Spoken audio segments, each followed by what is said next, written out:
If I lose you, I will call you right back. Hello, Sam?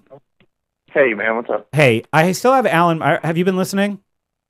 Yes, I have. All right. Go ahead and finish up with them, and if you can just leave me on hold, that'd be great. Okay. Then we'll bring you back in about 5 minutes, unless you want to go on with him. Up to you. It's fine with me. I'll bring him into the conversation. Okay, that's fine. All right, Alan, are you there? Yes, sir. And Sam, you are still there. Yep. Okay. So, Sam was the one who brought this whole theory to our attention about a week ago on Free Talk Live. So I wanted to give him an opportunity to respond to what he heard.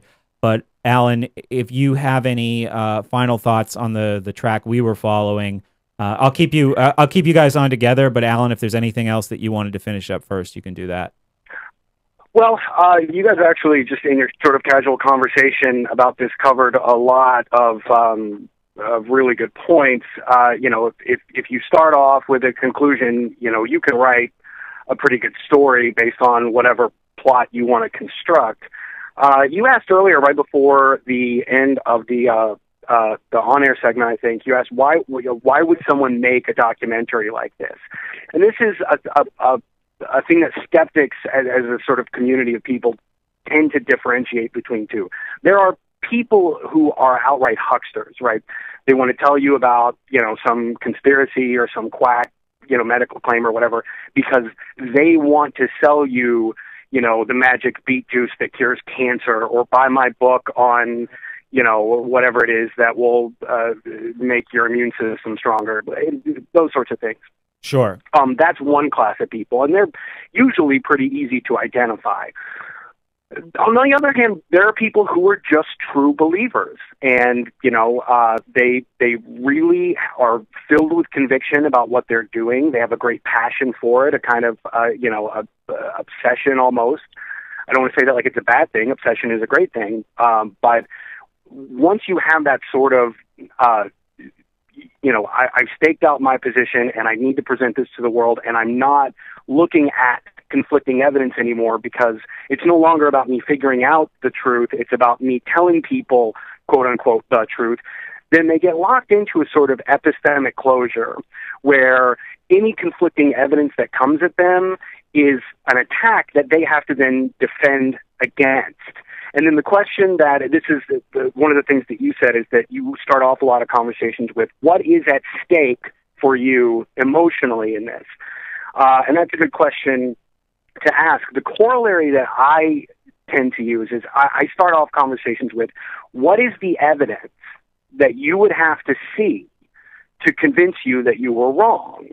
Because, I've made the mistake of getting involved with certain kinds of medical quacks and conspiracy theorists, and I'm just furiously Googling things up and pulling up information from journals and linking them to it, and then, an hour and 45 minutes into the and because I think we're having a conversation, an hour and 45 minutes into the exchange, they say something like, well, I don't trust the scientific method. And then you go, oh, okay, well then we're not, this isn't a conversation we're supposed to be having. You may as well just be, holding up voodoo charms at me, okay, saying, get thee behind me, Satan. So you have to ask people, what is the evidence that they would require for themselves to conclude, oh, this position is wrong. And that's the thing that a lot of people, skeptics and believers, can have a real problem with, because it creates cognitive dissonance. Sure, and I think an important thing to point out is that you mentioned that there's hucksters, and then there's people who are believers, and then from the perspective of people who have kind of process what they see in the mainstream media as the final word on reality, then there would be us. People who self-describe as libertarians, as a third type of conspiracy theorists, but they don't do the types, right? So I think it's important for us to try to approach these topics with as much humility and understanding and patience as possible, because, when it comes to some of these people who might suggest these things that are more far out there, there's people who look at us the same way, and we know how that feels. But you're absolutely right. On the other hand, too, where I've had conversations with somebody who, I'm not in love with labeling people, but what I would have described throughout most of my podcasting career as a statist, where they would, I get this suspicion, maybe 5 minutes, maybe an hour, maybe 5 years into the conversation, that they're just trying to escape with whatever their belief system is intact, right? And they're just going through the motions, as you describe, of having a conversation, but it's not really going anywhere because there's too much at stake to do the 180 or even maybe the whatever reconsideration is necessary. So I think that's the good point. Anything else that you want to cover with us? I do want to point out that of course, a moon landing hoax is, in theory completely plausible, at least as, in terms of how one could pull it off. It certainly would have been a simpler way to, achieve the same goal to actually doing it. But I would provide another alternative, at least possible alternative narrative that I also think sort of makes sense, which is that by most accounts that I'm familiar with, the entire point of the moon landing, shouldn't say the entire point. There were a lot of people wanting a lot of things, but, certainly showing off the Soviet Union was a huge one. It certainly seems to me that an organization like a government would be perfectly comfortable spending, I have no idea what the initial budget for it was, but let's just say it was, $10 million or, $15 million, to do something that they could have done on a Los Angeles soundstage for $185. Right. If you have, for all intents and purposes, limitless resources at your disposal, then why not do something extraordinary? And, if it's a possible thing to do, why not do it in a more wasteful way? And I use wasteful in air quotes because the moon landing is flipping awesome. I think it's great for science. I think it's great that it inspired a generation of kids to go become scientists. But certainly, if that was the thing that you wanted to accomplish, was just to have a, pardon my French, dick-waving contest with the Soviets, then yeah, doing it on a Los Angeles soundstage for $185 would have been a more sensible way to do it. It seems to me that it's at least as plausible a story that governments are just comfortable throwing millions and millions of dollars at doing something the hard way when it could have been done simply. Yeah, I think that there's a variety of different ways to the story, and I don't want to frame this issue as either or, because I think it's more complicated than that. There's more than two things, like they did go or they didn't go. There's a lot more possibilities, and I think one of the things that Sam is going to bring up is that maybe the sound stage activity was a backup, because I said earlier in the show, it's not good in the midst of all of this, the space race, the arms race, everything that's at stake. It's not good to have Neil Armstrong and Buzz Aldrin and Michael Collins explode on TV. That's bad. And when you see all of the majesty and the amazement of 2001: A Space Odyssey, yeah, that's the guy you would want to do what you show on TV. That would make sense. But Alan, I'll let you go. Thank you so much for your input. It's always good to have you on the show, and we'll definitely have to do it again in the future. Sounds good. Sounds like a plan, brother. All right. Have a good night. Thanks again. You too. Bye-bye. All right, Sam, it's, first of all, good to talk to you. It's been a while, and you are on, sir. It has. Okay.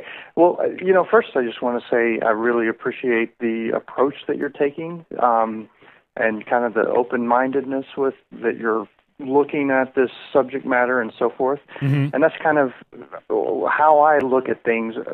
I go around finding people who have a story to tell, and I listen to what they have to say, and I kind of, can we use government banned words?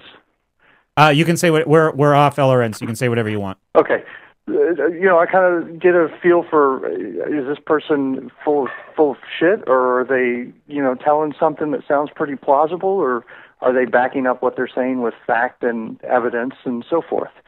And then I kind of fit it into what I've heard from other pieces to kind of create this story. And it's not that I'm you guys were talking about, well, what would it take for you to change that belief? What if you were wrong about this? Well, I don't consider myself attached to any one truth, because when you're right about something, the possibility dies.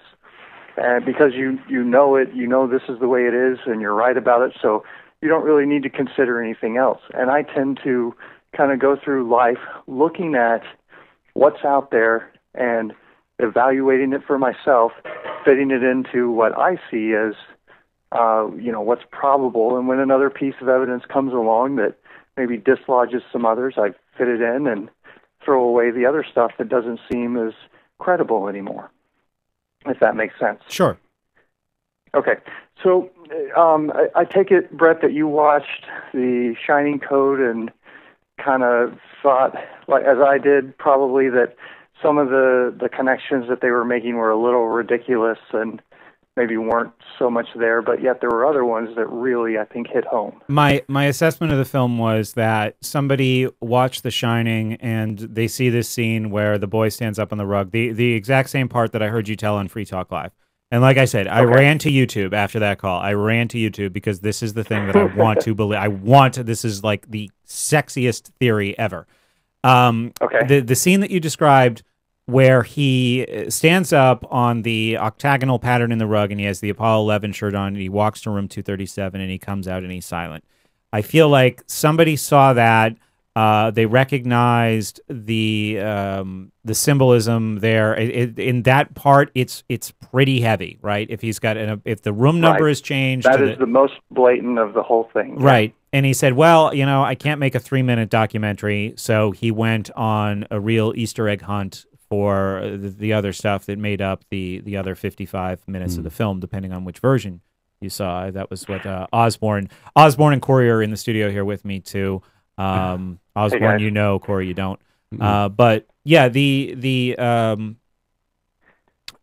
didn't seem like like I said, it seemed like almost a parody of a conspiracy theory movie, that the connections were just so flimsy. Other than that, I think there is a lot to Kubrick. I think there is, like Alan said, he's eccentric, but I am very interested in pursuing an investigation into like what is he embedding into his films and why? Because obviously it's something, right? The narrative, as you said, Corey, and I think you guys both said, Osborne, you said you weren't a huge fan of his movies, or one of you said that, right? I don't understand them. Okay, yeah. There's something... They're very confusing, yeah. He's not giving the audience a straightforward narrative. In other words, you as a listener or a viewer of a Stanley Kubrick film have to be in a more active brain state than you would be to have to watch most other movies.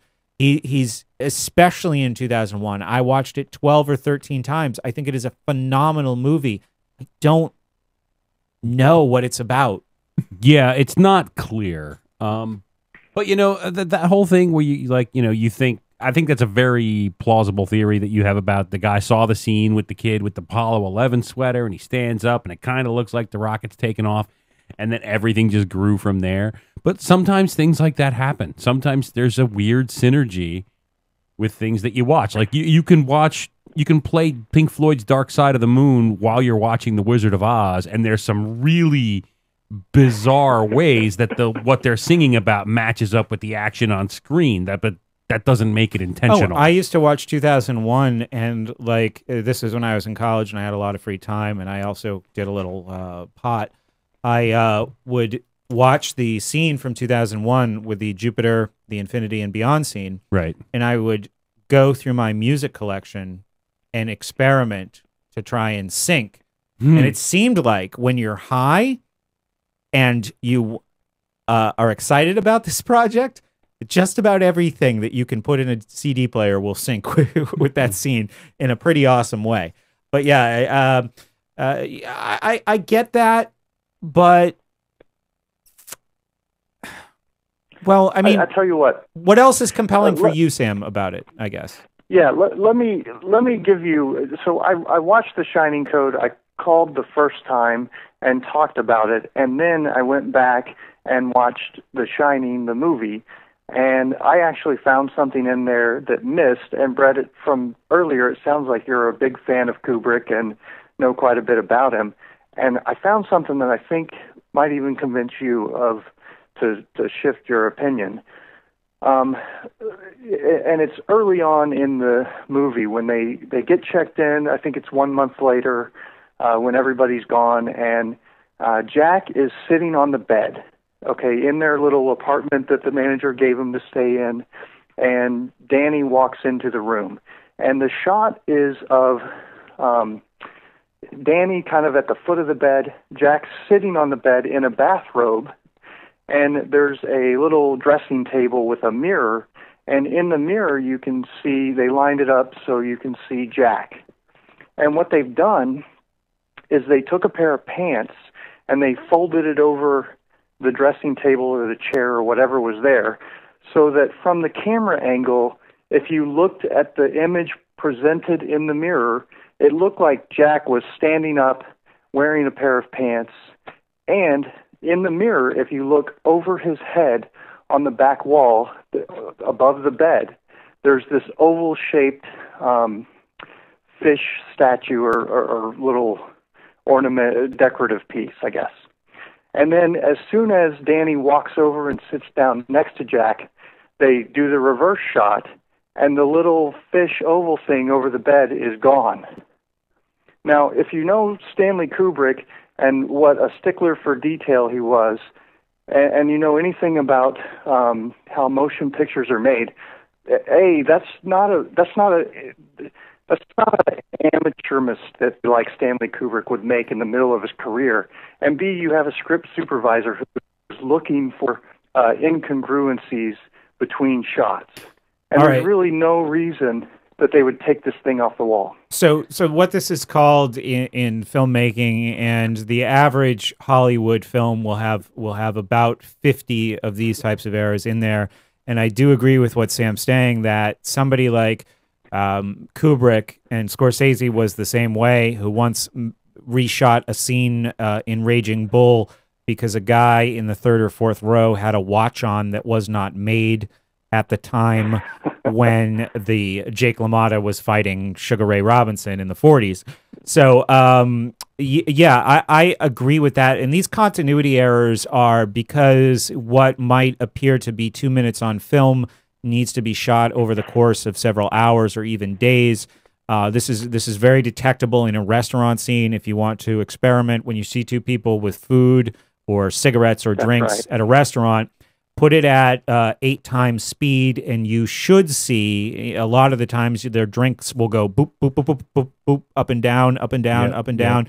Their cigarettes will be varying lengths. Yeah, and it was actually Martin Scorsese who figured out a workaround for this in Casino, where Robert De Niro is smoking in every single scene. So he had him. You notice if you watch that movie that he's holding his cigarettes in an awkward way with his fingers as you hold things usually, but he's holding them in a way where the cherry of the cigarette is always the same distance from the end of his fingers. So no matter how much of it is on the other side, in the continuity, it always looks the same because he's always holding it about an inch from the cherry of the cigarette, because he's just constantly smoking, and cigarettes burn very quickly. So it's a good point that Kubrick is incredibly meticulous. Jack Nicholson absolutely dreaded the experience of making that film, of shooting some scenes over 100 times for no reason that was ever explained to him. I mentioned earlier in the show tonight that I did watch the documentary about the making of The Shining that Vivian Kubrick made with a home camera, looking for clues in Kubrick's methodology, the way blocking was done, the way shots were set up, lighting, positioning. I didn't see anything that was suspicious, but what does the scene with the fish, Sam, what does that mean to you? So I look at that, and I think that Kubrick is telling us very early on in the film that what's being presented to you, meaning that what's being reflected in the mirror, is not necessarily reality. Because as soon as you turn around and get the reverse shot, he's not wearing pants, he's sitting on the bed in a bathrobe, and there's no fish thing over the bed. So he's letting you know that something's not right here. Things are not as they seem. Objects in the mirror may be closer than they appear. Well, I mean, I understand that, but also the movie is The Shining, and kind of a pretty consistent theme through that is shit's not right here. So That's right. it could have been. It could have been. I know all my examples are Scorsese when we're talking about Kubrick, but there's a foreshadowing scene in Goodfellas where the shit's not right here moment is. There's a shot where Ray Liotta and Robert De Niro are sitting at a table, and they do this shot where the camera is tracking forward. This is like where a camera's on a dolly, but instead of moving side to side, it's moving in and out. So the camera's dolly or tracking forward, but the zoom on the camera is being taken out. So they're zooming out while they're dollying forward. And you see that within the frame, the positioning of the actor stays the same, but the entire background, almost like you have vertigo, just entirely shifts. So I think that there's plenty of inventive ways to create a sense of discomfort or some kind of subconscious participation for the audience. I don't know if you've ever seen Rosemary's Baby. There's a scene where one of the weirdo olds is on the phone, but the shot is set up in a way where her face is just being blocked by a door jamb. And they said in the theater when people saw this movie that it looked like the shot had just been set up wrong, the camera was in the wrong place, that everybody in the theater like lunged to the side to try and like see around the door jamb because they want. So I think there's a variety of techniques that filmmakers will use to create audience participation or audience discomfort. So I mean I would have to watch it to look for clues, but let me give you a couple more along those same lines. I mean, there's certainly the one that's pointed out in the Shire Code where they're driving up the coast in this yellow Volkswagen Beetle.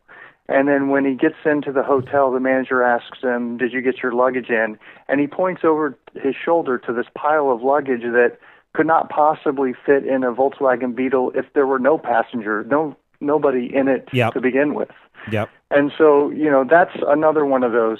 But then also the scene where, if you kind of walk through the movie, if you remember the part with the naked woman in the bathtub, that's when Jack goes into the moon room for the first time. And this is really, he goes in the bathroom, he sees this naked woman in there, she starts to get up and comes towards him, and he's like, all right, here we go. And he's smiling and he's grinning. And that's showing him sort of falling in love with the idea of working with NASA and doing something really important. But then as it goes along, she turns out to be this rotten, decaying thing that he wants to get away from. And that's really the turning point in the whole movie. From there, that's when he goes crazy and becomes more disheveled and so forth. And when he's in the writing room after the wife sees that he's typed all work and no play makes Jack a dull boy, he's explaining to his wife what would happen. She wants to leave, and he's like, "What, you think we can just leave? You think I can just not live up to my agreement? I have a contract with these people. If I leave now, I would be finished. I'll never be able to write again." There's a scene where he says, "Do you know what would happen to me if I backed out of my obligations? If I didn't live up to my obligations?" That I would be finished, I think, is another one of the quotes. And if you think about it, he's wanting to go back and be this writer. Why would a writer who quit a job as a hotel caretaker be finished and never be able to write again? In the context of the story, it doesn't make sense. In the context of, well, the hotel manager was NASA, and this is all representative of him working to fake the Apollo 11 missions, it makes a lot of sense because these are, powerful people who have connections who could see that he never works again. And also at the end when the caretaker tells him, your wife's very strong, you better take care of this or we're going to, I think he was he was kind of scared that, I don't know if he told her or, what happened in their marriage, but it seems like that's another sort of slight hint that he was told, you better keep quiet about this. Also the scene at the bar where the bartender says, no, your money's no good here. And he says, I like to know who's buying my drinks. And the bartender says, well, that's not for you to know right now. And so it's showing that he can have whatever he wants. That's why I think he got the camera lens or the spy satellite lens that you were talking about earlier, that he would get whatever he wants, but then the old caretaker that murdered his family takes him into the bathroom and warns him, you better shut your wife up or we're going to take care of it. The other thing, too, is that just a general note about the whole idea would be that if this theory is true, the clues in the film would have to be so subtle, right? Because, Corey, you're nodding your head. Yes. Because the risk of exposing the story, if it were true, would be basically death. Yes, so, and he tells us that he was roughed up because when Danny comes out of the room, he's got marks on his throat, his sweater's torn, and he won't talk about it. Mm-hmm. Right. He won't tell his mom what happened in that room, and they probably said, look, if you tell anybody about this, we're going to kill you.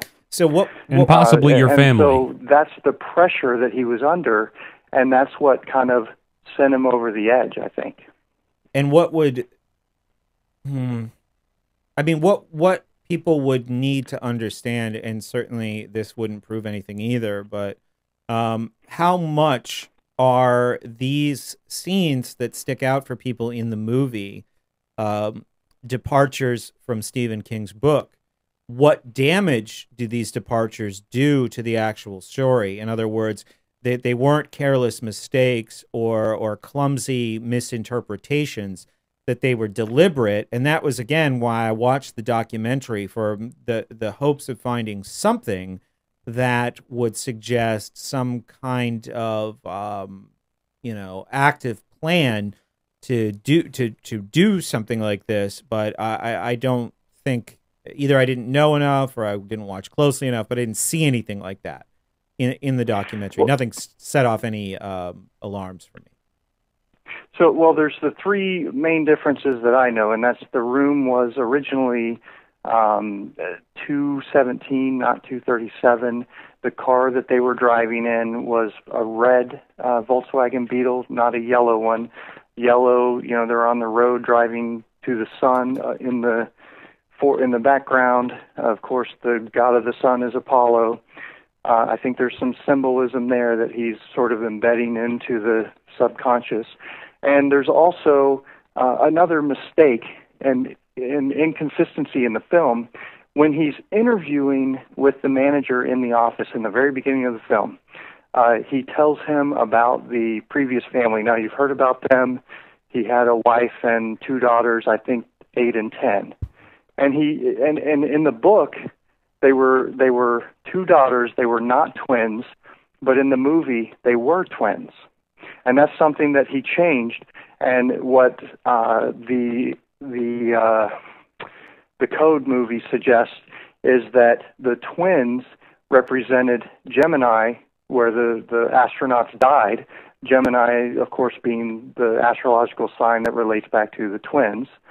But the manager of the hotel refers to them as 8 and 10, which matches the novel, but everything else in the film shows them as being identical twins of exactly the same age.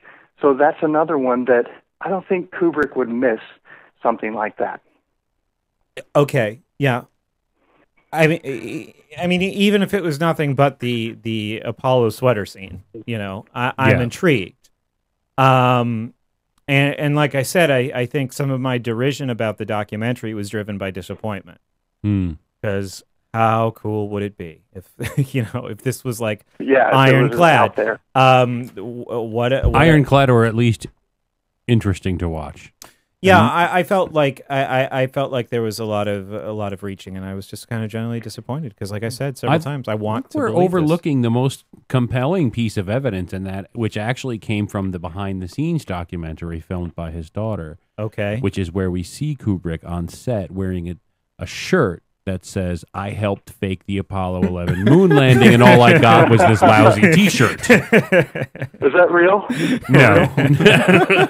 If I were Kubrick, I would wear something like that if I were still alive. I would wear that in public just for laughs. When I think and about if you these, think about it. Go ahead, Alex. Okay, so when I think about these conspiracy theories, I try to put myself in the mind of whoever it was that was supposed to have done these things and try to figure out what I would do. So if I'm Stanley Kubrick and I didn't fake the Apollo moon landing, the first thing I do is start dropping clues to people to make it seem like I did. Why? Because that would be fun and make me look cool. Like I can remember, like why Apollo and why not some other event? Well, clearly he was into the space thing, right? Like he made the 2001 Space Odyssey movie. He worked with these NASA people, so he in his mind he's thinking, oh, I can help perpetuate this plausible theory that I helped do this thing. Well, and I would go the same sort of general direction that you, but I would take a different tack and think, okay, if I'm Stanley Kubrick and I did fake the moon landing, and there are these people who have threatened my life, threatened my wife and family and so forth, and I wanted to sort of I wanted to let people know through this film. What I would do is go through the script beforehand and plan out as much as I could of this stuff, and it makes sense as to why he would have, some scene shot over and over again 100 times, because he spent probably weeks ahead of time thinking of all of these little clues and breadcrumbs that he's left throughout the movie, as well as scripting in some really more obvious ones and so forth. Right, but some things you're going to find when you get on set. Others you can, I think, plan in, and I think it sort of suggests that that's what he did. Sure. Oh, I mean, but he did that with all his movies. I mean, this is the guy who reshot the entire movie of Eyes Wide Shut for whatever reason was in his head. I don't know. So I agree with what you just said, and except for if I'm that Stanley Kubrick, I absolutely do not put that Apollo 11 shirt on that kid, because it's just way too glaringly obvious if I'm trying to keep myself from getting killed. Well, there's also, when you get into, like, you guys were talking about 9/11 earlier, there's always seems to be, with these conspiracy theorists that suggest it's a false flag operation run by the elites or the powers that be or whatever, but there always seems to be clues that they drop, that they let you know, here's what we're going to do. And if Stanley Kubrick can do that under the radar in the way that he did, that's not so much of a threat to them. That's something that they typically would do anyway. Does that make sense? I gotcha. Or at least might tolerate it. Be like, okay, go ahead, blow off steam, little man. Because they know that that's going to go right under the radar of the average sheep. That it's going, and look at what happened to me when I got on Free Talk Live and suggested that people go look at the evidence. They called me, idiot and a nut job and all of these things, and not one of them bothered to look at anything that I pointed out. They just fell back on, that sounds crazy. That conflicts with my belief system. I don't even have to look at it. You're an idiot. And that's what most people do. And that's exactly why Kubrick wouldn't have been assassinated for doing it, if that is in fact what he was doing.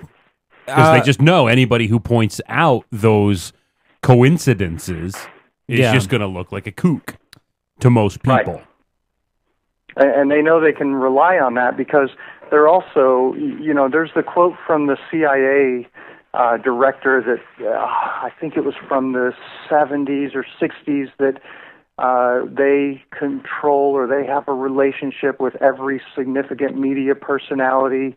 And this was Project Mockingbird, I believe, where they basically had every news person in their pocket in one way or another. So they controlled the media, and they control the mind control, if you will, and the programming that is fed to the mass media. And what has it been all these years? Those 9/11 people are crazy. Those conspiracy theorists are crazy. So anybody who suggests even something remotely related to it, that's automatically the defense mechanism that they've programmed in to be triggered. I think I think that's a fallback that I feel like I've been a little bit too reliant upon on my show, making a lot of my arguments, and kind of sometimes I think that I give up and say, oh well, it's just because you went to public school and you can't think, and the media is controlled by elites, and if the goal is to convince people, obviously those are things that we could say that would cut off communication, and I would just be careful about those kind of fallbacks of, well, the media is controlled by the CIA, and it's true. I mean, they had the church committee hearings, and one of the congressmen asked the guy, does the CIA have people working at television? And he says, let's do that part in executive session. And then the next question is, does the CIA have people working at newspapers? Let's do that part in executive session. The answer is, does the CIA have people working here? And then so they won't. There's nothing. I mean, so let's take a thing. Brett, I hear what you're saying, and I'm not saying that people can't break out of the programming, that it's got this grip on them that they're just completely unaware of. I'm saying that it's a numbers game, and that as long as they're keeping, say, 80-90% of the people thinking inside of the paradigm that they've created for them, yeah, then who cares if 10% of the chickens escape the farm, Okay, right. Well, here's just so I can expound on my point, just to make sure that it's clear. From a rhetorical standpoint, it is very true. It is very real that there was a thing called MK Ultra. These experiments that were done mainly with some of the scientists that had been pulled from the Third Reich in the 50s and the 60s, with drugs and torture and sleep deprivation and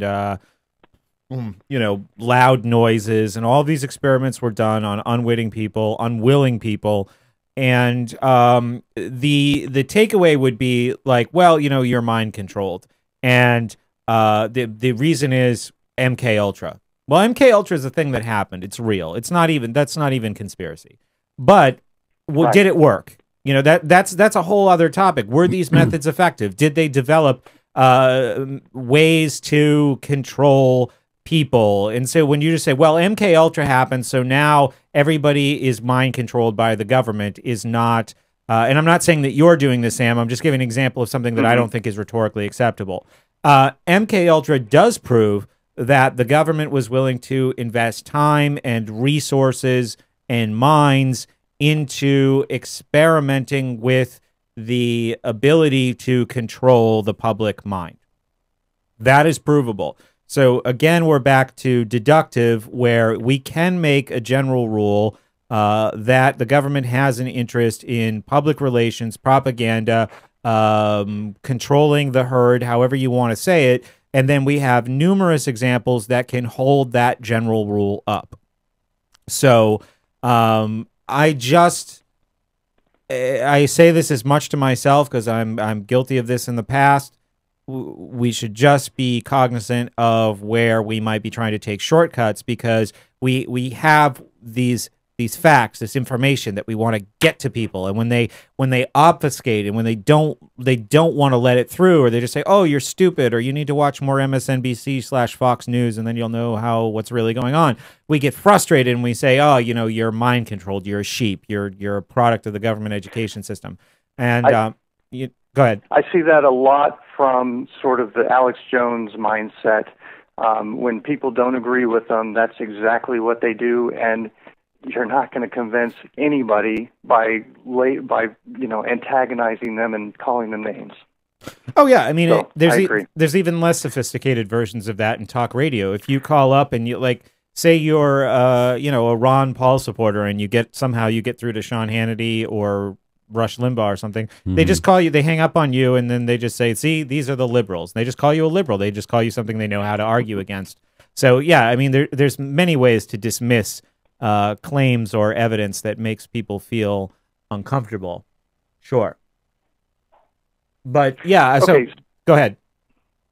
So I don't know if there's more that you want to cover here, or if you'd like to go back to maybe my thoughts on what actually may have happened with the moon landing, and where do you want to go? I'm interested in what your thoughts are and why on what this whole Apollo thing really was, because I find it fascinating, the topic in general. I have a strong, again, pointing out my own confirmation bias and my willingness tonight to fight it. I want to believe this. So, go ahead. Unlike any other conspiracy theory, I just love thinking about what's going on in the minds of these people as they're concocting this plan, and and if it's a fake thing, what they actually spent all that money on. Okay. It's just so weird to think that there was a time in this country where you would hide defense spending inside NASA's budget. Yeah. Like, it's just so, it's exactly the opposite of what you might do now. Yeah. Except that they have no interest in funding NASA. Or imagining what it'd be way. like if I were a little kid and that came on the TV. Like, would I be like I am now and just look at that and be like, oh, look at that fake thing? All right, so go ahead, Sam. I hope you guys have your tinfoil hats ready, because we're about to go off the deep end here. Nice. I'll point you to another film that was made by the BBC. I tried to find it earlier, and I've watched it before. I don't remember the name of it, but let me give you the general synopsis of it. What they did is they created this documentary thing it was kind of like George Orwell's 1984. They played it on the TV, and it caused this outrage, and people called the station demanding to know the truth behind this program that they presented in this sort of dramatization. And what it was is that they started interviewing people.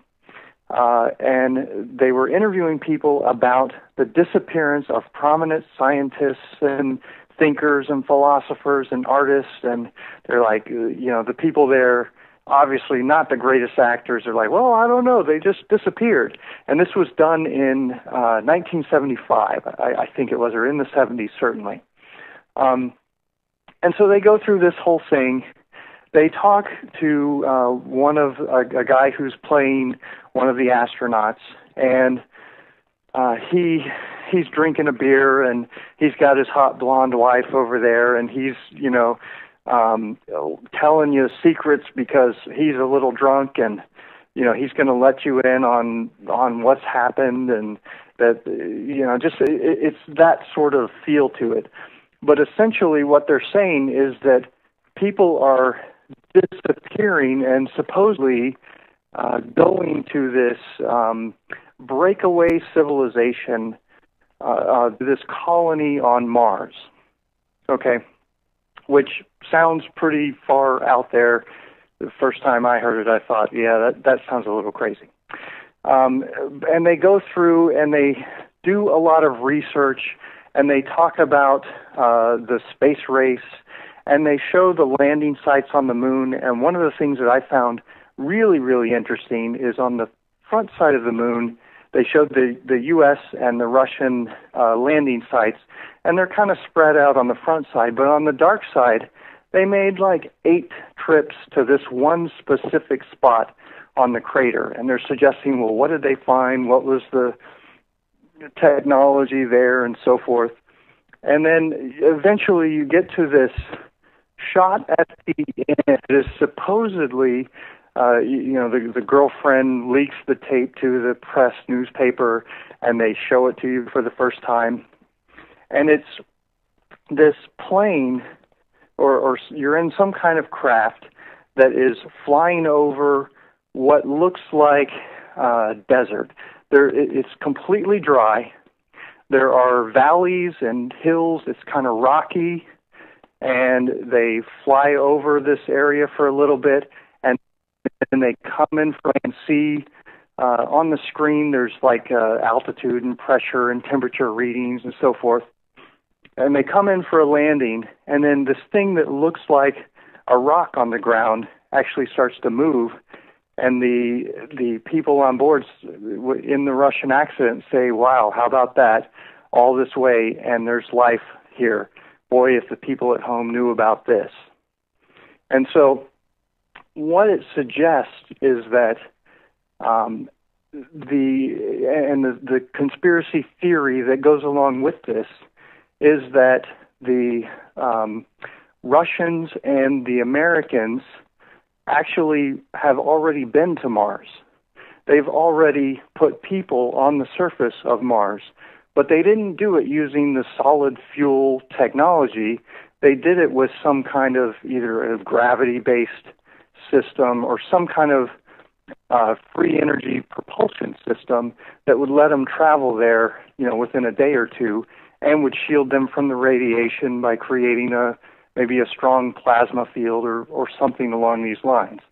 And they were originally going to air this thing on April Fool's Day. It ended up airing a different date, and then they came out and said, "Oh, the whole thing was a hoax, and we shot that sequence at the end on a sand table with a hole in the middle using our hand and guided the camera in," which, if you look at the footage, there's absolutely no way that that's what they did. So what it makes, I watched this thing, and the people come out and say, "Oh, the whole thing's a hoax." That's what the skeptics say about it. "Oh, it's a hoax." What's the name of it again? The astronaut in there that was played off as an astronaut, he's a famous actor, so there you go, the whole thing's fake. And they write it off. But I start sort of turning this over in my head, and I think about it. If I'm a reporter working for the BBC, and somebody leaks me footage and tells me that it's of a Mars landing, what am I going to do with that? There's no way to really verify it. I can't put it on the air because I'll get fired. And I started thinking, well, look at what they did. It looks like they got this piece of footage. They were given the story of this is what it is. They did everything they could to go back and research all of the claims made related to that story and really flush it out. They turned it into a sort of dramatization that they could play off to the masses as, "Oh, this is fake," or "This is a piece for April Fools." But then they put the real footage at the end, and then after that footage plays, they've got the guy center screen sitting on a stool talking about how, if this is real, the impact that this would have on the human race, realizing that there is life on other planets and that they have already visited, and don't the people deserve to know?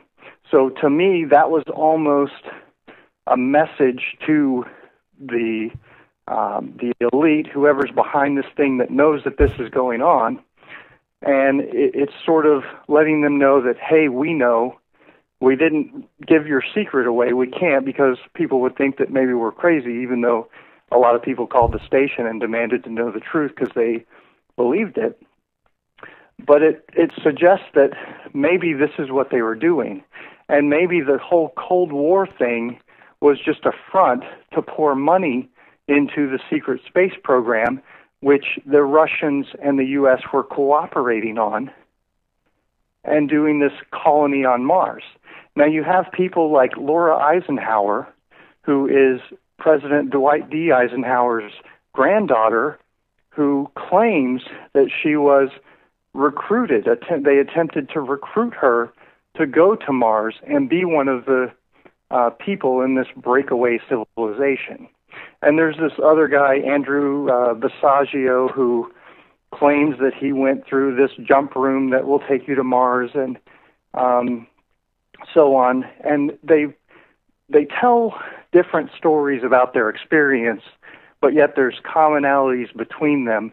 And when you throw in this other piece, it starts to kind of paint a picture that maybe what we're fed as cutting-edge space technology is a load of crap, that this is just for show, and what the reason that there's no replacement space shuttle is not because the engineers just forgot and realized, oh, gee, we forgot to plan to design a new replacement space shuttle, but because they already have some kind of space fleet that's out there doing who knows what. And, it's just that the American public doesn't know it. All right, so here I have to go to here I have to go to the default skepticism of how massive a secret, how many people involved in the cover-up, what is the motive to cover something like this up, when, if exploited for profit, could be so lucrative, right? If there was a way to travel to other places. Now, if you can only go to this one place on Mars through whatever this technology is, right now I'm at a point. See, I think this is the problem with a lot of these theories, is that people are attracted to these things from a point of complete scientific ignorance, as I admit that I am right now.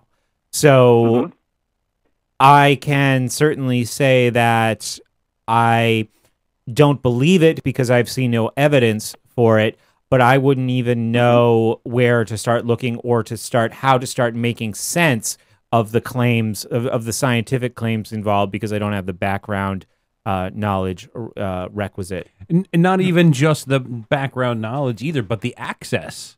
Like if you get to take it back to the Apollo 11 mission, for example, in order to definitively prove whether the Apollo 11 mission actually made it to the moon and back or not, whether it was real or whether it was fake, there's a lot of secrecy wrapped up in how it was all done and by exactly what happened. It's not like I can just address some of the things you guys are bringing up. Number one, the reason, let's remember that the country developed the atomic bomb in complete secrecy, and there were hundreds of people involved, but you compartmentalize them. The military has their need-to-know basis where sometimes supervisors don't even know the projects that the people under them are actually working on because they don't have this so-called need-to-know. So, and that's what you hear from a lot of the whistleblowers that come out. They hear other whistleblowers and they're like, wait a minute, that puts some pieces together for me. And if you listen to enough of them, it starts to paint kind of this picture of what may have been going on out there. And as to why they wouldn't tell the people about this and then profit from it, number one, they don't need to profit because they can get whatever funding they need from the government establishment. I mean, they can print whatever money they need, appropriate it. That's not an issue for them. But number two, if they go out and tell the American people that they have these craft that are capable of travel to Mars, that run on some kind of exotic free energy technology, the people are going to want to know, great, when can I get that for my car? When can I get that to power my house? And this is what I wanted to talk about on Free Talk Live tonight. If you think about the world in which free energy is let out into the masses, how does government control us? Well, utilities for one thing, but if I have free energy, I can purify and distill my own water. I can incinerate my trash. I don't need utilities. I can power my house. I don't need the utility grid. I can put up a communication tower and run a mesh peer-to-peer network like they have in Spain, and I don't need a communication grid communication grid that lets the government track me and listen to my private conversations and so forth. So it would be such a paradigm shift. And I could also jump in my car, which is, powered by free energy technology, and go to Tokyo for lunch, and it would take me 3 minutes to get there. So in that sort of paradigm shift, what relevance do borders or even countries have for that matter?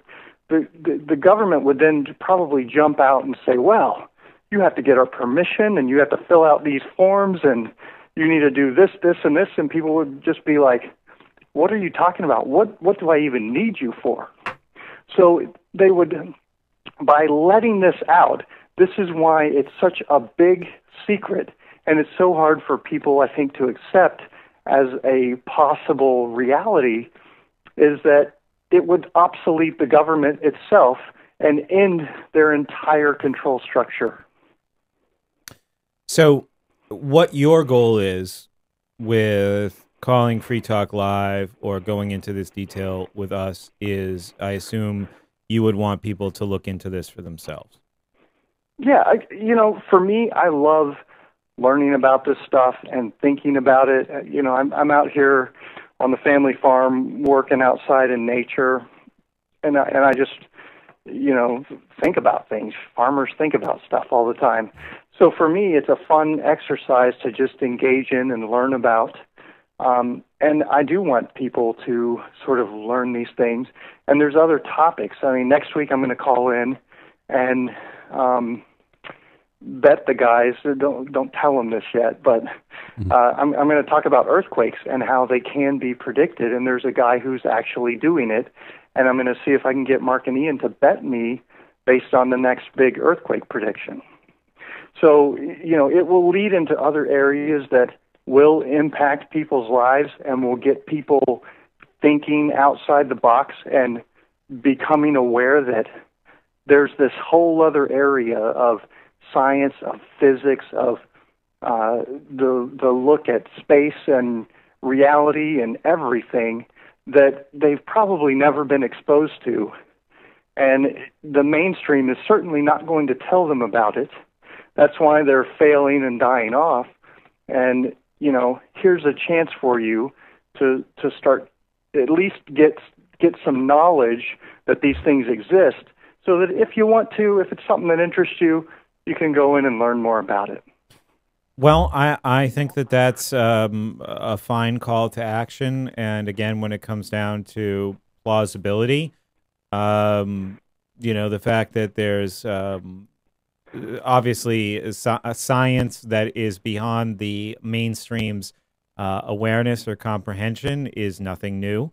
I think if you look at any period of major scientific achievement where civilization was in the 60s, where civilization was in the 20s, or even if you want to go back further than that, it's safe to say that most people were entirely unaware of how things worked or what was really even available to some.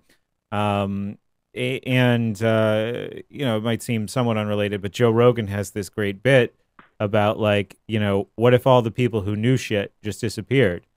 Yeah. Do you know how your cell phone works? Do you know what's in there? Exactly. Yeah. So I think it's compelling, Sam, and I try to walk that line between being skeptical and open to new ideas. And for no other reason than I know what it feels like to express ideas and even present evidence that backs up those ideas that are out of the mainstream, and to have people laugh at you and make fun of you and call you stupid and try to hurt your feelings for the things you believe, I think is it's obviously it's insincere, and it doesn't require a lot of intellectual or imaginative rigor to do that. So. Let me make just two quick comments on that. Sure. I like to use the things that I think, because a belief is something that you want to be true. And so, I don't want these things to be true. It's based on my experiences and the things that I've been exposed to and the things that I've learned that I think the way that I do. And, the people make fun of me and call me crazy, and great, have fun with it. I really don't care. The reason that I brought it up on Free Talk Live tonight was to show the people that are doing that, hey, you're actually engaging in the cognitive dissonance that you sit there and listen to other people do the same thing over a different subject, and you probably laugh at them. And here you are doing it yourself. So think about that. It's a way of kind of breaking the programming and getting them to realize that, I'm doing the same thing that, some of these other people are. It's just on a different subject area. Yeah, and even if it does turn out to be ultimately, for whatever reason, for whatever evidence is revealed, untenable, then I still think that it was a worthwhile exercise. I mean, you look at the internet and you look at some of the Alex Jones stuff and maybe some of the more far out pseudoscience where they're not saying investigate this, they're saying, this is what it is, and there's actually this seemingly magical thing. It's just like, this minefield of rabbit holes that you have to try and navigate. And there's a lot of stuff. There's a lot of go nowhere stuff. But, if your claim is somewhat, humbly to say, here's some things that I've looked at and, I'll bring it to your awareness and you can do what you want to it and not to beat people over the head with it. Certainly Free Doc Live does not have a format conducive to giving you 45 minutes. But that I was happy to hear it. And, like I said, going back to our original topic tonight, it's something that I find very compelling. And, I certainly appreciate your input, sir. Okay. Well, hey, thank you. Just the fact that you guys heard it and it kind of opened your eyes to some of these possibilities makes it all worth it. All right. Well, I'm glad you had the chance to do it, and I look forward to hearing more of your calls on Free Talk Live. And we wish you the best down there in Texas. All right. Have a good night, gentlemen. You too. Take care. Good night. All right. So, do we want to wrap up? Yeah. I have my favorite conspiracy theory here, and there's a video that we can. It's 7 minutes long. Should we watch it with our chat friends? Yep. What's it called? Okay, I want you to Google search Colbert, Obama, Martian. YouTube? No, just Google search it. You'll find it on the Colbert website.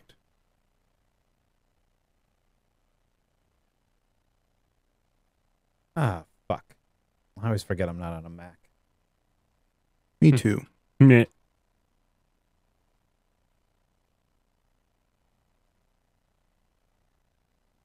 Gay Martian? Sure.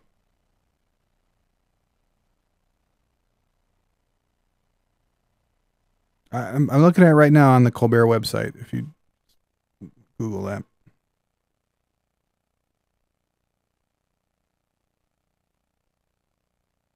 All right.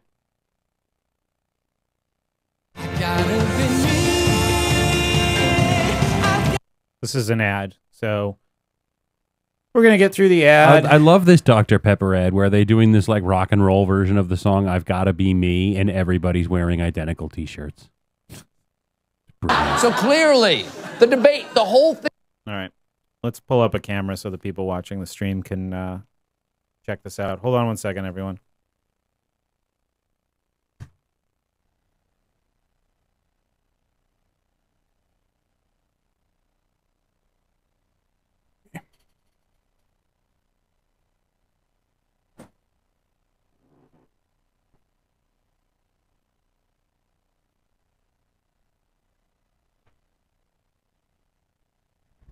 And I think the guy in this video might be the same guy that Sam was talking about. I could be wrong.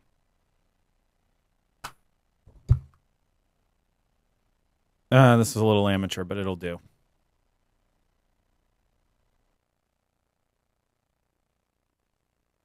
So clearly, the whole thing is meaningless unless Ryan wins. Because the point is, folks, everything about Barack Obama is kind of suspicious. Unfortunately, not as suspicious as it used to be. I mean, in the good old days... I hope this doesn't fuck up our YouTube video. This doesn't get YouTube. Doesn't get us flagged. Oh. Yeah. You can cut that part out. That's so much work to... Oh, okay. We had a new Obama scandal every week. He was a secret Muslim. He wasn't born in America. He doesn't have a birth certificate. He was trained by Joseph Stalin, Jeremiah Wright, and General Grievous. It's like we've run out of ways to make Obama seem like a menacing other. Until tonight. Folks, the report you're about to see is so explosive that if you're not wearing socks, please go put some on. Because I don't want to blow your feet off, Jim. I've been a fighter pilot. I've run for president. I've been an astronaut. I fought a minotaur. I've seen things that would blow your mind. But this changes everything. On tonight's edition of This Changes Everything, you've heard a lot about Obama. I think President Obama is dangerous. He's a socialist who believes in the redistribution of wealth. He doesn't believe that there's a fundamental right to have a handgun. He studied the Quran in Indonesia at a Muslim school. He'll kill us all. But what you're about to hear will change everything. From deep inside long-term parking in Portland, Oregon, one brave patriot is about to expose the truth.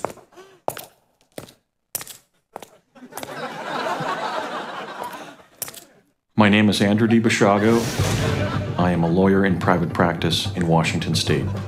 I have a Juris Doctor and also a certificate in environmental and natural resources law. Okay. I earned a Bachelor of Science in advanced math and operations research. Great. I earned 2 additional graduate degrees in environmental law and planning. Any special skills?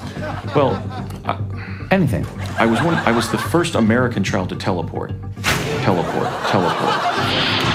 That's right. In 1967, Andrew was the first of over 100 children enrolled in Project Pegasus, the government's top-secret space-time program.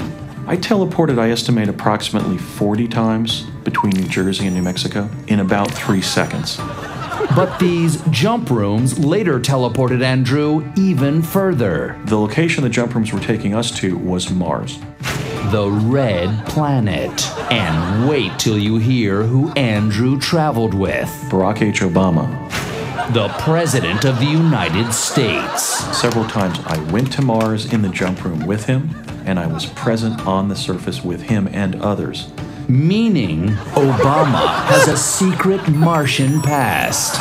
A secret past protected by a conspiracy of silence that goes all the way to the EPA and the desk of Carol Browner, former head of the EPA, Obama's friend, and climate czar. I ran the EPA for 8 years. I worked with the best scientists in the world.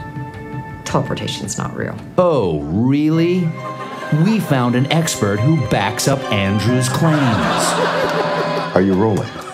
Please roll. I happen to know the teleportation message. Captain, please explain. You have an electrical nodule. It's emanating energy.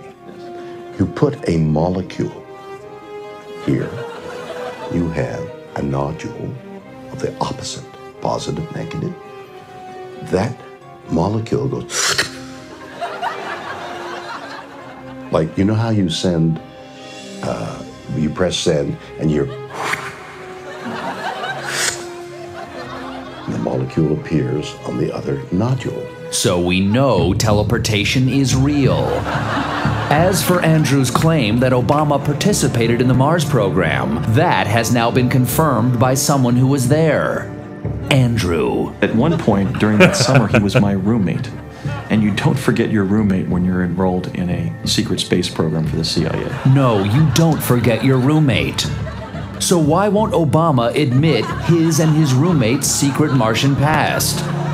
For answers, we turn to Jerome Corsi, investigator and author of Where's the Birth Certificate? I sat down for an exclusive interview with Mr. Corsi by watching a video he posted on YouTube. Surprisingly, in a bunch of pictures that everyone's seen of Obama when he was in college, he was wearing a wedding ring. But why? This is a homosexual symbol for women to stay away because he's married, same-sex marriage to his roommate boyfriend. The only possible conclusion, Obama was gay married to Andrew on Mars. Yes, Mars, a planet named for the most fabulous of the gods, and one that the gays have been openly singing about for years. Mars ain't the kind of place to raise a kid. Is there life on Mars? Which explains why NASA named the Mars rover Curiosity. I think it's something that President Obama should be proud of and should reveal to the American people. I confronted Obama's co-conspirator with the evidence of his space gayness. You know what? We're done. We're done with this interview. You've asked all the ridiculous questions you're going to ask of me. I'm done. I'm not answering anymore. Thank you very much. Yeah, he's space gay. And now that that's in the open, who knows what other hidden secret of amazing long-distance travel will be revealed next? Priceline.com gives you the great deal. That's simply, that is another fact, but that's not hidden. That is promoted. That is, we desire the audience to know that Priceline.com gives you a deal. Will the fact that Barack Obama is a gaystronaut affect the election? It's too soon to tell. One thing we do know is... This changes everything. And I think it's going to be a long, long time. The touchdown brings me around again to find I'm not the man they think I am at home. Oh no, I'm a rocket man. Rocket man, burning out his skin. We'll be right back. I think there's no more to be said. I love that. Gay married on Mars. Hold on. Where they have living things that look like rocks.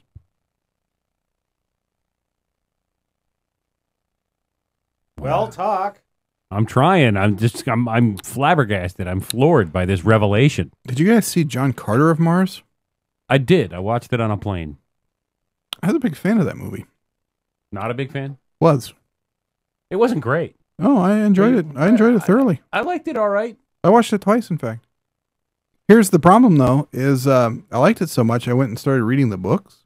Oh, yeah. Those are horrible. There's a whole... Oh boy. It turns out, like, all literature from back then was horrible. Yep. I mean, the entire book is about how awesome this dude is. Yeah. Because he goes around slaughtering people for no reason because someone else was with this girl that he liked. Yeah, it was, yeah. That was a big bummer.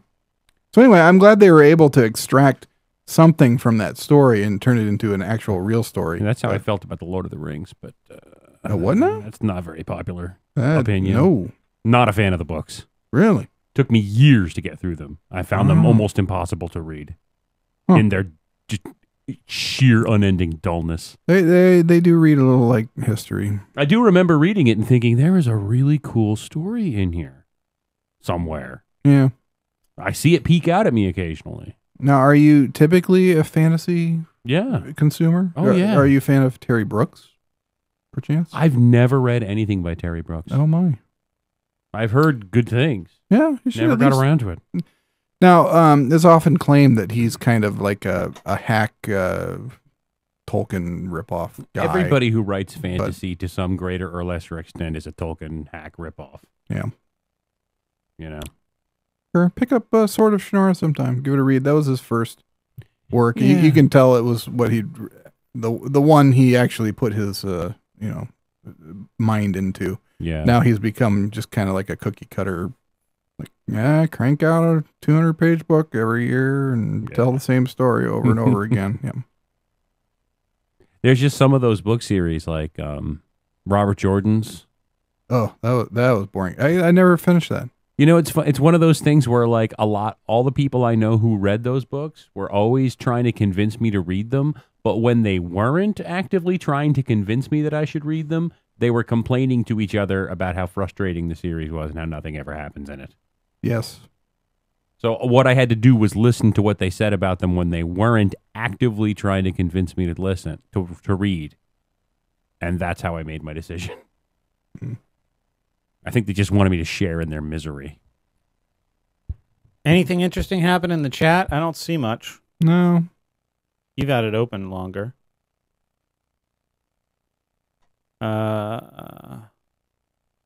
James was saying Red Ice had us an interview with this guy. I think he was referring to the guy from the Colbert interview. Oh man, that I'm skeptical.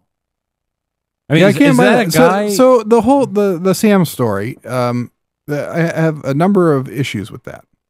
One is I can't imagine really why they would be doing that. Yeah, it's easy to imagine why they would fake a moon landing, but I don't understand why they would have the technology to just jump us to Mars and keep a lid on it. Yeah, and if something was going to happen to the Earth, and I've never bought the whole government keeping a lid on cheap energy thing, because government loves to see productivity increase so that they can siphon off more for themselves. Cheap energy, or even free energy would be free for them if they had control of it. They could still charge us to use it.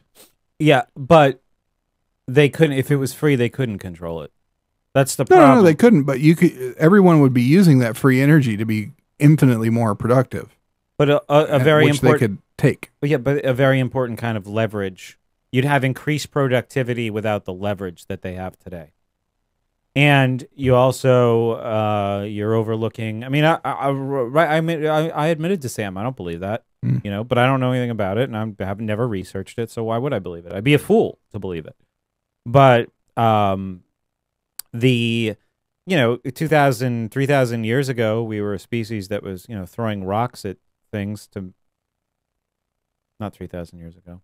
3,000 years. I mean, you look at where we've come, though. We know for a fact that you can take something that weighs 300 tons and shoot it into the Earth's orbit. That technology exists. Right. Look where civilization was 100 years before that.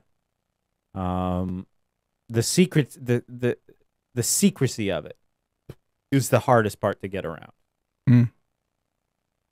Yeah, I saw somebody posted a quote along with a picture on Facebook the other day, and I forget who it was. It was a scientist of some kind, Stephen Hawking maybe. And the quote was that, well, if the government is hiding the existence of aliens, they're doing it much more efficiently than they do pretty much anything else. But I don't necessarily even believe that's true. But that's a composition fallacy. No, it's actually composition in division. Because if you say, well, the government's not good at doing things, and here's the example: FEMA's bad, right? What else is bad? The government, what's another really shitty department with a bad reputation for not doing the things DMV, properly. right? Look at the DMV, look at FEMA. Yeah, well, okay, and those are things that are part of government. So we composition fallacy up to government is inefficient, right? And then but you can reason from first principles. But then we division down to, okay, so the CIA and the NSA is incompetent and inefficient. When in certain or some organizations that people have never even heard of or know anything about, government is extremely efficient at doing certain things, right? Because if you can utilize all of the technology of the private sector to do things, So I mean, this is the first real question I had as a libertarian: is government really bad at doing good things, or really good at doing bad things? Or maybe the answer is yes. It's some combination of the two, and it seems to be that. So, I think Sam made a good point about the space program, or the Manhattan Project. Yeah, that's true. Right, things can be compartmentalized if people don't even understand what they're doing, what they're working on, and if it's a technology that the public wouldn't even understand anyway. Like if you there are these things. When I was working with that 9-year-old boy who was like, conspiracy crazy, there were these people. We would get into these things where people would like put this stuff on these plans on the internet and say, I'm a contractor. I was making this thing, and they would show the plans for what it was, and you have no idea what it is, right? But then they would speculate that I think it's part of this or I think it's part of that. There was the whole California drones hoax. Did you ever hear about that? These weird things that were flying around in California, and they said it was a hoax. And there were these really weird looking, like engineless flying. There's a big UFO story in was it Denver? I think, or Colorado City. Yeah, there's lots of just recently. I mean, I've seen UFOs before. I'm not saying I saw alien spaceships, but I've seen things in the sky that I could not identify. No, I think I saw one once. So, in the truest sense of the word, it was a UFO. There's something going. Either I usually lean more towards it's some kind of experimental. I've seen aircraft. lights moving very quickly in the sky before. Mm-hmm. I don't know what those are. Yeah, I was pretty sure that I saw something once in Merrimack. Mm. It was like a series of lights, and I was with my girlfriend at the time. We were going to her parents' house, and we were on Route 3, going like from Manchester to Merrimack, and it was behind the trees, right? But we're on the, you got to keep moving with traffic, and I'm like, I was literally like, she was driving. I was like, pull over, and she didn't, and then it was gone. She was into ghosts. Mm. She said she lived in a place that had a ghost. I used to be a ghost hunter. Yeah? Yeah. I never found any ghosts. Mm. I'm not ashamed to admit it. Well, you must be a pretty shitty ghost hunter then. Spent an entire week I think I said this last week. I spent an entire week in a so-called haunted house over Halloween week looking for ghosts. Very scary old place. Yeah. Never saw any ghosts. Even though I was completely freaked out in my mind. So I was in prime condition to be tricked into thinking I was seeing a ghost. But I wasn't even tricked, let alone see a real ghost. I was just talking about this with somebody too. Like for a lot of people, I think this comes down to, it's not exactly cognitive bias, but a lot of times the experience will match the expectation, right? Yes. Mm-hmm. Like I forget who I was talking. Maybe it was my brother who was watching some ghost thing. But like, if you're in an old house, right, that's drafty, like the slightest draft, like the slightest gap in a panel, if that air compresses and blows through it, will blow a door shut, will slam a door shut. And so like, or you'll just get a little area that's colder than others, and they always say, "Ooh, there's cold over here. I must have walked through a ghost." You know what freaks me out at my house? The kids have random toys that make noise or sing a and song. when the toys come to life and come after you with knives, I hate that. And but it only happens in the middle of the freaking night. Like, why is that? Doesn't happen in daytime. It just happens while I'm sitting alone in the dark. All of a sudden, I'll hear from the next room. I'm like, what the? Where does that come from? You don't have any pets? I have a cat, but like the cat will be sitting there, not doing anything. I don't know, man. Cats can teleport. Not very far, but to different rooms. Gotcha. Well, that's mystery solved. I always chalk it up to just electronic buggery, but it still freaks me out when it starts playing. Right? Years ago, I was at this is so long ago that this is when I was married. I was at my mother-in-law's house, and she asked me, "Can you go into the spare room and get this thing? It's on the dresser." That sounds like the start of a porn. Oh, sure. So I went to the spare room, and she was storing Christmas presents in there. It was just about Christmas. She had bought this thing for her grandson, my nephew, which was a Big Bird doll that played peekaboo. It had light sensors in the eyes, so that when you covered its eyes and then you took your hands away, it would go peekaboo in Big Bird's voice. It also does that if it's in a dark room and you turn on the light. Mm. So I turn on a light in this empty room, and I just hear this creepy peekaboo. And it's like, "Ah!" Oh, thank God it's a doll. It does sound like the start of And a porn. you know what? When you realize that noise came from a Big Bird doll, that doesn't make it less creepy. Mm. It's still unsettling. Peekaboo. At least it wasn't like Tickle Me Elmo, right? Right. Like, All right. In the chat, we have someone says, "What is the gov?" What? Just says, "What is the gov?" Question mark. Here in Chicago, we had a large gray disc hovering over a runway at O'Hare Airport back in 2007. Air traffic controllers and pilots saw it. That was James. It hovered for a few minutes and shot upward at incredible speed. There's actually a lot of those kinds of thing hovers and then just shoots upward at incredible directly speed. up at an incredible speed. should we cover Tunguska one night? Ooh, The Tunguska Blast of 1909, where all the trees broke like matchsticks? Yeah. Yeah, that's an interesting event. But they say that was probably some kind of meteor activity, right? Yeah, that's what they say. Yeah. That's what they would say.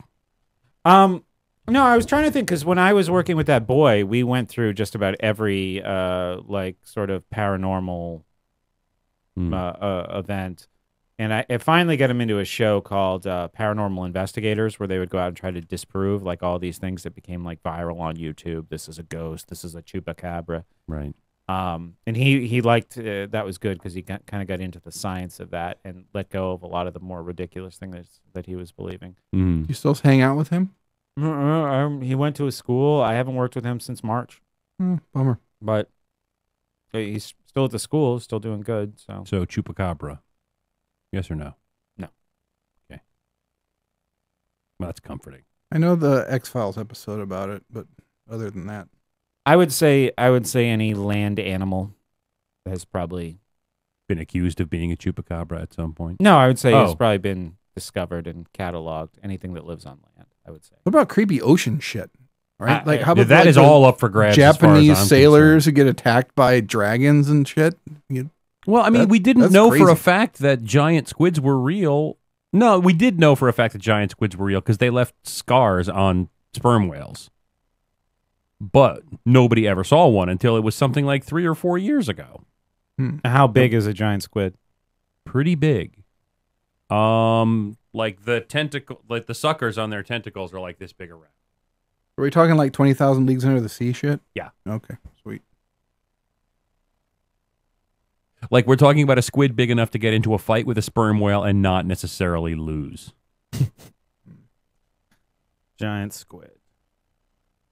All right. According to Wikipedia, I'm just looking for a size. Yeah. I'm a gird, a giant 43 feet. That's pretty damn big. Considering the next largest squid after that is much, much, much, much, much smaller. Second only to the colossal squid. The colossal squid? Bigger than a giant squid. Which is, oh my God, look at that thing. That could eat you. It had a mouth. It does have a mouth. What do you think? How do you think it eats? What a weird thing. They have like a beak mouth. This thing looks like the thing from Futurama. That guy. Like Zoidberg. Yeah. 39 to 46 feet long. Hooray. I'm having a wonderful time. Little is known about the life of this creature, but is believed to feed on prey such as Jingdangang. I'm tired. Large fish such as the Patagonian toothfish. Let's see what a Wikipedia fun. What's a Patagonian toothfish? Look at that thing. Toothy fish. How big is this? Small enough to be eaten by a colossal squid. Up to 7.5 feet. Wait. Oh, hold on. Marketed as Chilean sea bass in the United States and Canada. Whoa. So when you're eating Chilean sea bass, you're really eating a Patagonian toothfish. I've heard about this. And when you're eating Chilean sea bass, just think, this is something I have in common with the colossal squid. On that note, you want to wrap Famed up? mollusk Sure. of the deep. So you know what we haven't talked about yet on the show? What? Is all these petitions to the White House to please not kill us when we secede. Yeah. Have you thought any about this? I haven't heard too much about it. No. What do you want to give us the executive summary? Somebody got the bright idea to because the White House has this website where you can file petitions. If you get enough signatures on your petition, if you get 25,000 signatures, White House will assign a analyst to respond to your petition. Yeah. Well, someone decided to create a petition. Hey, if my state secedes from the Union, will you come kill us? And then people from every other state started doing it too. And now... yeah, but the way the media has been reporting it is like the headlines say 20 states propose secession from the Union, where it's not. It's just like some random person in each one of those states. Yeah, it has decided nothing to do do it. with the state. It's just, and it's not like petitioning for secession. It's just, hey, are you going to kill us if we secede? That's all there is to it. And the answer is yes. I just find it hilarious that you've got this guy, this Obama dude, who clearly is willing to assassinate you. It's being Right. codified into law that he can legally have you either assassinated or detained indefinitely. Yeah. So why would you want to piss this guy off? So, well, not like you're gonna get assassinated if you sign this petition, but like, why do you bother? You're going to get on a watch Why do you bother list, though? asking somebody like that? It's yeah. like asking a crazy person wandering down the street with his penis hanging out, asking for change. You know, what the square root of 244 is. It's just, what's the point? Why do you go there? Well, is the square root of 244 22? I don't know. No. Why would I know that? No. I'm sorry. No, that would be fucking stupid. No. Okay. 244 I don't think is a perfect square. No, it's not. How do you know? I don't know, because it's not. It's 2 times 122, which is 2 times 61. So that's... Well, wait a minute, not Corey. gonna Don't work. say anything else yet. All right, I'm guessing that 242, it's between 15 and 16, right? So, thanks for listening to Coast to Coast. This is Mathcast now. We just speculate about what square roots of numbers are. It's got to be between 15 and 16. 240. It is between 15 and 16. Yeah. 15 squared is 225. 16 squared is 256. 256. So, yeah, no, it's just a slave mentality. It's like the lady who's like dying of cancer and she wants to use medical marijuana and she's bringing it before the Supreme Court.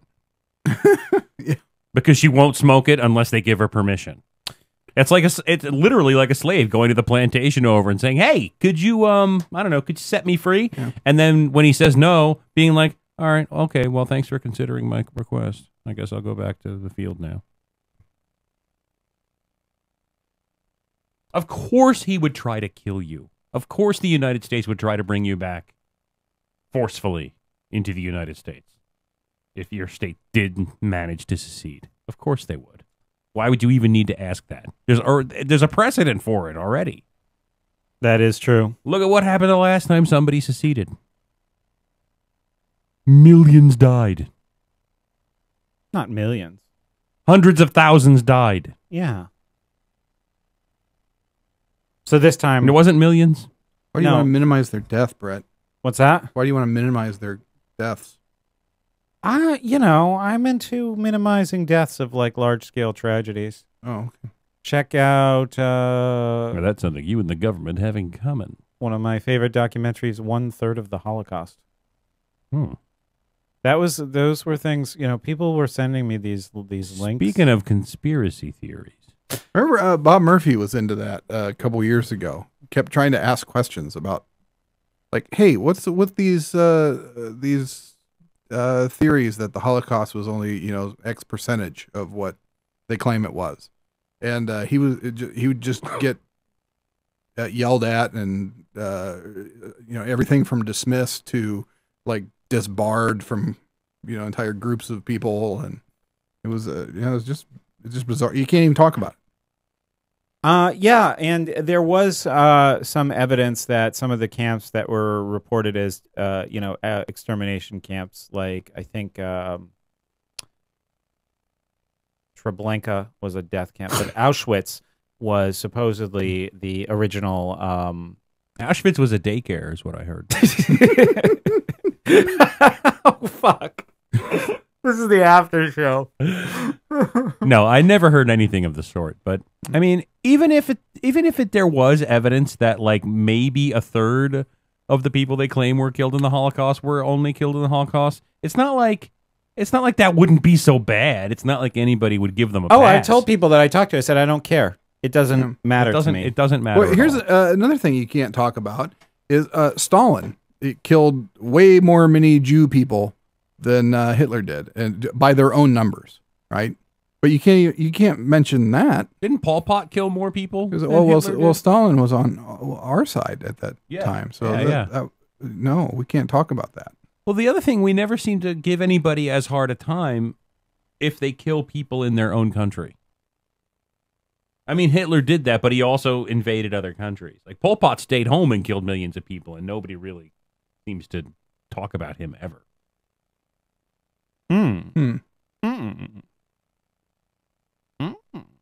When you kill the people in the country next door, that's when the world goes, hey, whoa, whoa, whoa. Right. Hitler's only like the fourth killingest mass psychotic dictator in history? Stalin's ahead of him. Mao's ahead of him. Oh, yeah, Mao's way ahead. How many did Stalin kill? Isn't Mao like number one with a bullet? Didn't he like 20 million people die in the Great Leap Forward or whatever it was called? I think I've seen an infographic on it before. James says the Jews want to be the most holocausted.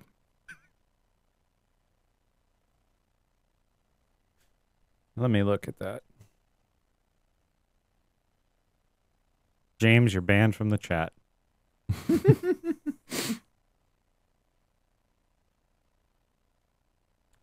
We wrote a story in high school that was like,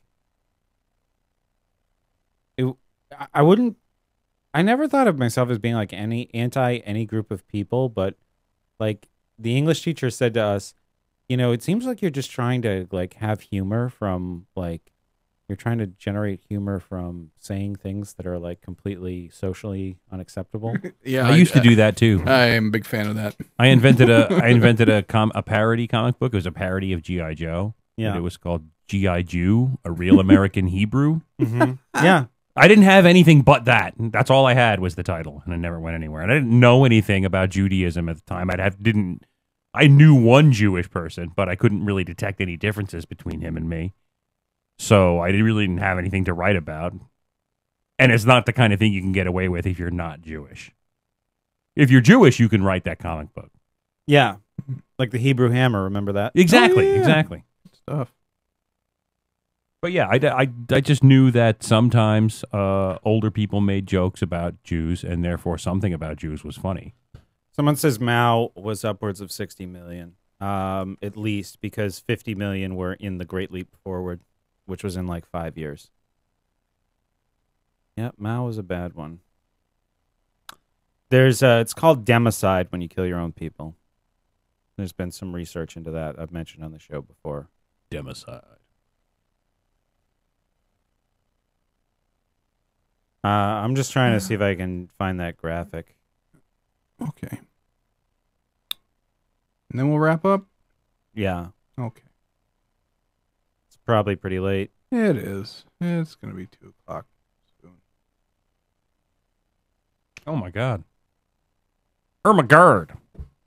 It's 10 o'clock. What's this girl doing? Pay for a bed you won't use. Hans Brinker Budget Hotel, Amsterdam. Huh.